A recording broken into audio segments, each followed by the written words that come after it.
Oke, so ada satu topik yang menurut saya sangat menarik untuk kita bahas, yaitu color grading.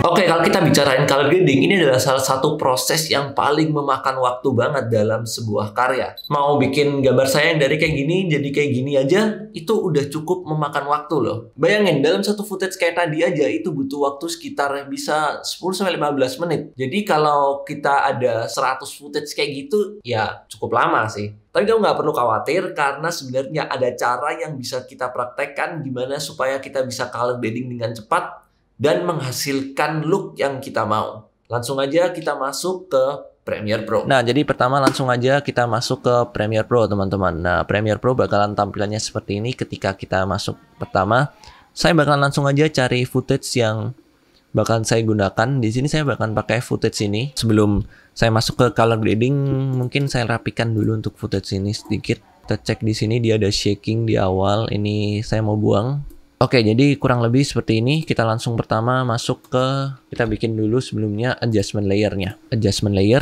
kita buat oke aja, taruh di atasnya. Kita panjangin. Nah, ini langsung aja kita cari ke Lumetri Color. Alright, Lumetri Color kita masukin. Oke, pertama kali yang harus kita lakukan ketika kita masuk ke dalam color grading di footage log ini, tentu adalah convert footage ini menjadi lebih kontras dan punya warna gitu. Pokoknya intinya kita mau convert footage ini dulu. Nah, caranya saya ke curve. Di sini saya bikin S curve ini daerah sini. Saya gedein sedikit. Ketika kita syuting di footage log, kita bisa punya data warna yang jauh lebih banyak. Jadi ketika kita mau color grading, itu bakalan jadi jauh lebih nyaman. Right, kita munculin dulu si Lumetri scopes-nya biar kita bisa cek kira-kira seperti apa.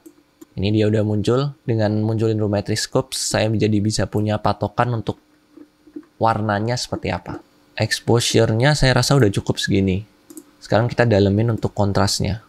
Oke, untuk highlights saya tambahin sedikit. Video saya push ke bawah sedikit. Ya, seginilah kira-kira enough, oke. Whites mungkin saya tambahkan juga sedikit. Dan blacks-nya saya juga tambahkan sedikit. Dan di saturation-nya pun saya bakal increase sedikit. Sedikit aja karena tadi kita udah bantu dengan curve-nya. Oke. Kurang lebih sekarang jatuhnya seperti ini. Saya mau kurangin kontrasnya dikit. Jadi aneh banget kalau terlalu kontras. Oke, ini gambar udah ke convert ya teman-teman sekarang. Tapi kita belum bisa melihat warnanya si color grading di dalam ini itu apa gitu. Jadi yang di sini yang mau saya warnain sekarang jadi ke arah warm. Untuk dapetin si warna dari golden hour-nya. Ini karena kalau teman-teman perhatikan di daerah kanan bawah footage ini ada semacam sinar matahari yang kalau dilihat warnanya agak kuning kan. Karena footage ini memang di-shoot sekitar jam 4, jam 5-an. Belum terlalu sore, jadi ya untuk warna kuningnya masih tipis banget. Tapi kita bisa akalin itu dengan color grading. Sini tentu pertama temperature saya bakalan atur ke arah warm. Sampai saya merasa daerah kanannya ini udah cukup kuning. Nah, segini kira-kira. Saya tambahkan tintnya juga. Nah, sekarang yang mau saya lakukan adalah ngewarnain warna daun-daunnya di sini. Kalau kita mau dapetin warna yang agak warm, teman-teman bisa cek di sini kalau daun ini warnanya agak kurang masuk akal ya kalau warnanya terlalu hijau kayak gini. Jadi sekarang kita mau bikin warna daun-daunnya ini mungkin sedikit ke arah kuning. Caranya seperti ini teman-teman. Kita ke HSL secondary, set color, kita pilih warnanya. Terus saya lihat mesh-nya di daerah mana. Alright, ini apakah cukup? Jauh ini menurut saya sih cukup. Jadi saya nggak tambahin lagi. Kalau teman-teman merasa kurang, teman-teman bisa add color, misal color lain di sini. Ya, dia akan memperlebar maskingnya lagi. Saya rasa tapi segini aja udah cukup. Ini karena cukup tercover. Dan nggak mungkin kan seluruh daun kita warnain jadi warna kuning. Jadi kesannya nggak masuk akal. Jadi sebagian daun aja yang saya mau untuk bisa jadi warnanya kuning. Nah, di sini saya bakalan seperti biasa ubah ini warnanya terlebih dahulu. Nah, kalau teman-teman semakin ke atas dia bakalan jadi semakin kuning. Teman-teman bisa ganti warnanya ke arah ungu juga, ke arah biru, mau ke arah hijau. Kita sebenarnya bisa ganti-ganti ini di HSL secondary. Nah, ini kalau saya mau ganti jadi ungu, bisa juga. Tapi pertanyaannya, apakah masuk akal ini warnanya jadi? Jadi saya dengan color grading dan storyline yang ada di dalam video ini, saya mau masukin dia ke warnanya sedikit kuning, ke arah orange. Oke, mungkin segini bagi saya udah cukup deh. Di bawah sini ada sedikit bocor ya teman-teman, jadi saya kurangin aja. Daripada warnanya seperti ini, kan saya better bikin warna dia agak sedikit kuning. Oke teman-teman, terakhir kalau kita udah Teman bisa lihat perbedaan daun-daunnya sekarang. Ini tadi udah saya adjust lagi biar warna-warnanya nggak terlalu kelihatan. Ini kalau kita tanpa kita HSL secondary, dan ini dengan HSL bisa terlihat lebih warm ya teman-teman, dan kesan warm dalam video ini lebih dapat lagi. Dan terakhir saya mau adjust lagi untuk temperaturnya, mungkin kita arahkan ke arah warm lagi. Nah, seperti ini teman-teman. Terakhir tinggal tambahkan vignette-nya.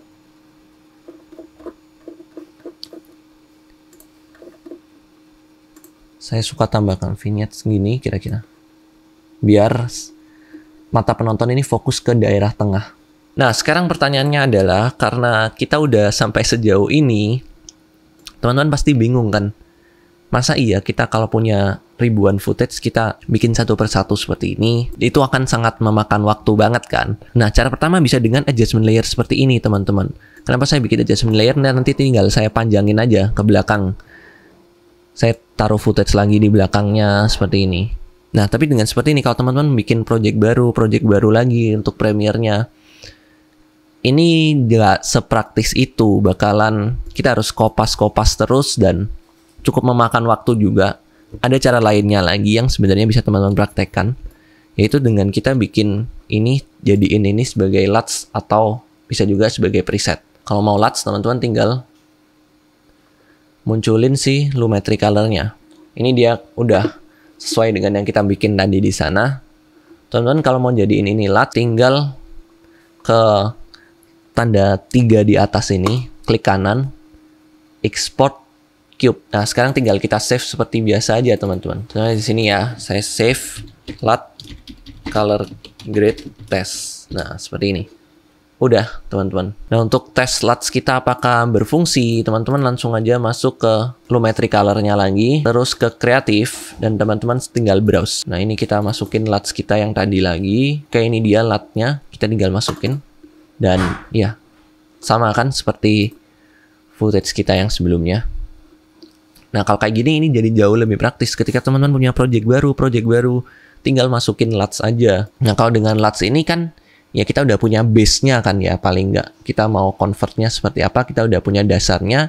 Ini akan mempermudah. Misal teman-teman tinggal mewarnain di daerah daunnya aja, atau di daerah lantainya aja, atau nanti untuk footage-footage lain mungkin di bagian lainnya. Dengan ada LUTs kan udah sangat membantu untuk footage kita. Jadi editingnya jadi lebih cepat, color gradingnya jadi lebih cepat. Kalau teman-teman udah nemuin look yang sesuai, ya silahkan dijadikan ini sebagai LUTs. Alright, untuk konten hari ini segini aja. Jangan lupa untuk subscribe, share, like, dan komen. Semoga bisa bermanfaat.